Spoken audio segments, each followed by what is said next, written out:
Hey everybody, I'm Mike Escamilla, and today on the show, we have one of the greatest tattoo artists of all time, Nikko Hurtado. We're gonna talk about all the celebrities he's tattooed, including the biggest one, me, and what really makes him stand apart from his colleagues, right here, right now, on Keep Bleeding.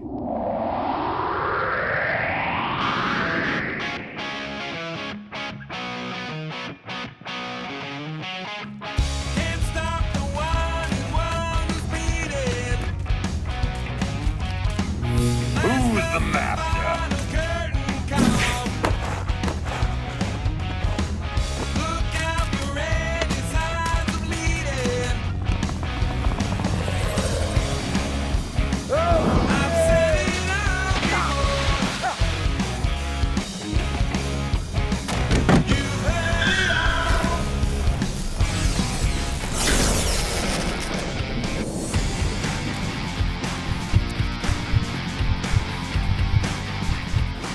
Is it stressful tattooing the celebrities? Oh, I mean, yeah. because you've tattooed like The Rock and Puffy and athletes. Yeah, I mean, I meet a lot of people, and I do tattoo a lot of people, and a lot of athletes, and a lot of rappers and musicians, and it's definitely interesting, and I love it, and I respect them, but there's a reason why they're in the positions they're in. I mean, they're go-getters, motivated, they're the creators of their own world, so when I step into their world, I mean, they're the creators. When I can get them to come to the shop and get tattooed, that's the best environment to create my best work. But when I go to them, it's a lot more stressful because I'm on their time, on their terms, and I really try not to do it as often anymore. And I'm gonna try to get some dirt out of you, but we'll be right back. yeah.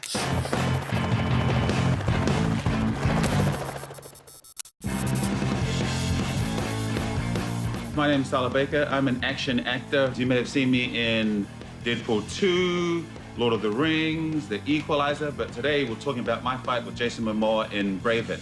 So you'll see me in the fight hunting Jason Momoa. We have rehearsed the fight scenes for actually a couple days to make sure that our chemistry is smooth and looks real. You'll see me punching him from a certain distance. The camera's at certain angles so that the depth perception punches look real, but they're actually like 4 or 5 feet apart. He hits me in the face with the cable and then ties it around my waist and drags me off. But what I have around my waist is called a Hong Kong harness, which is attached to a cable going to a redirect to a vehicle.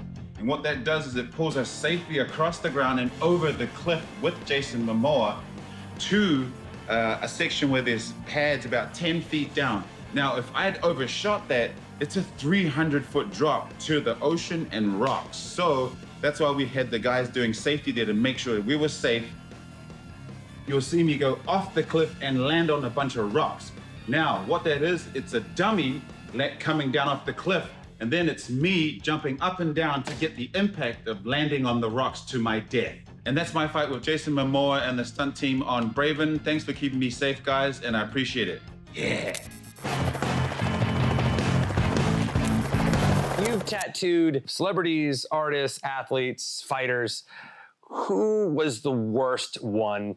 Like literally the worst human? Well, there's nobody that I would say is the worst human. Yeah, I'm sure there is. There was 2 situations Don't be a chicken shit. where I showed up Okay. and they didn't show up. Oh, really? Yeah, like It's gnarly. it was someone in the music industry, and I showed up at their house and they were blowing up, and we were supposed to tattoo them. I designed it, and then I asked the manager a bunch of times, hey, when's this person showing up? When are they gonna come out of their room? Or like, when are they, I've been here 2-3 hours. I had told them I couldn't be there past midnight, and so I just packed my stuff up and left. But you've tattooed like Puffy and Drake. Drake was a gentleman, man. Like, yeah, he's younger than me, but I actually felt like he was older, like with the way he was and his demeanor, and he was the first person that I ever tattooed that was a celebrity that I was like a huge fan of. Like, I really liked his album. I was like, oh, dude, I really like the Take Care album. Deep down inside, you're a 13-year-old girl. Yeah, I was like, oh my God, no. I just, I was excited. And so I told him, I said, the first session's on me. Like, it's all good. Like, I'm not gonna charge you. And he was like, nah, man, I'm gonna pay you. And he went and got the money and he paid me, and he was like real straight up. And it was like he was a good dude, man. He treated me really well, and I feel good about that. Oh, that's awesome. So he was a good person. Yeah. You also tattooed like pretty much almost the biggest celebrity on the planet, The Rock. The way that happened is they called my shop, and it wasn't him exactly. It was his assistant called and was like, hey, Dwayne Johnson wants to talk to Nikko, and they were like, hey, can you meet up with him today? And I was like, yeah, for sure. Whoa, so crazy. I went and met up with him. Yeah, I went and met up with him. And like at the coffee shop? At his house. Oh, you went to the Rock's house. Yeah. No big deal. Yeah, no big deal. Yeah, no big I deal. wasn't nervous at all. No. No, Did they send a helicopter? No. No. No, I drove my own car. Was it far? Yeah, it was about what part of town was it in? I mean, it was in Los Angeles. Well, I mean, what was the address? Yeah. I don't know what the address was, dude. I don't even remember. I couldn't even tell you where it was at now. No, I went to his house and, you know, he was super nice, man. He sat me down and we talked and he was asking about actually reworking some Polynesian stuff. I just told him, I said, you know, I'm not a Suluwape, which is like a master Polynesian tattooer. Mm-hmm. And I said, I'm all about energy, you know? So I'm like, I don't have that Suluwape energy to put into that tattoo, and I think that's what it deserves. So I would have a Polynesian tattooer redo it. He was like, I actually want to get another tattoo. Which is this one right here. Yeah. Which is that one there, right? Yeah, yeah. And it was a cover up, and it's not fully What kind of skull finished is yet. that? It's like a bull skull. You know, it's skull. for his Brahma. And so, you know, I have a better photo of it now that's kind of like in between the two sessions. Part of it's healed, part of it's fresh. So it needs one last sitting to really make it like the way it's supposed to be and lived in forever. Is it weird seeing your tattoo now in movies? Honestly, dude, that shit's crazy. Yeah, I mean that shit's cool. I went to New York City last year and Hobbs and Shaw was all over the billboards. It was in Times Square, and my tattoo was on him. And honestly, like a huge thank you to The Rock, you know, because it's rad, dude. He's a good dude, man. Like, I gotta be honest. Like, I'm a bigger fan of his after I tattooed him. I think he's a huge inspiration. But that dude, after meeting him, became somebody I really admire. His mentality, the way his work ethic is. Is there any tattoos do you prefer to do? Like when it comes to portraits, do you prefer to do actual portraits of people, or do you like to do ones that are like Yoda or Chewbacca, or I mean, ones honestly, that aren't you know they're for tattooing, characters. I like to do characters, but it really doesn't matter, man, to be honest. Like, I like doing portraits that are shot well. Like, if somebody emails me and they give me the wrong vibe, like Yeah. energy, I was gonna say they that. won't get tattooed. Because I know that when we were tattooing, there was another time. This is maybe why I took so many sessions, but I'm sure you only did this because we're friends. Yeah. You were like, I'm just not feeling the vibe right now. Let's wait a few hours. I can't. Yeah. Sometimes it's like I feel like stressed, or like I'm like an emotional person. So, and I feel like I have a lot of like empathy towards things, and things will affect me a lot. So I need to be in that right zone. Sometimes that's psyching myself out mentally before I tattoo, which sounds crazy, but I gotta like talk to myself in the mirror or like hype myself up just to get into that zone. I'm just wait back up. Hold on, we need to go back up just a few seconds.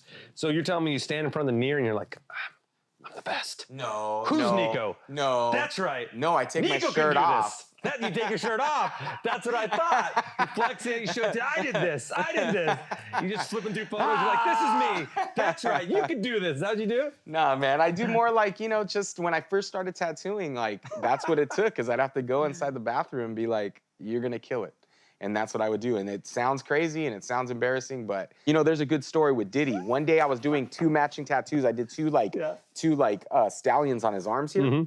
And he had a lot going on, man. You know, it was a busy day for him. And I was putting a stencil on, and I put one on, then I was trying to match it because it needed to be symmetrical. Yeah. But he's like moving and talking, and I'm like, dude, you gotta stay still. And then finally, like, I just told him, dude, I broke. I was like, dude, I can't do this today. Like, I can't do it. Like, I'm kind of freaking out. What do you And do? he took me into the other room, dude, and like grabbed me by my shoulders and was Threatened you. like, choked you. no, and was like, I really want some of you these can things do to do. this. You got it. Oh, he was your hype man. And bro, I'm not fucking kidding. I felt like, fuck yeah, I could do this. Dude, and it like got me out of this thing, and I went and did it. And I'll never forget it, because just that connection of like the one-on-one of like, you got this. Like, it wasn't like super hyped or nothing. It was just like, you're good, dude, you got this. Let's do this. And I love was that like, it brought you into another room. yeah, dude, and I was like, yeah, fuck yeah, I can. Fuck yeah. And I went and did it. I know it sounds crazy, That's but, amazing but it was story. amazing, dude. And I've used it on people too. Like, when people get in that shit, like, I'm like, you got this. And they're like, oh, fuck yeah.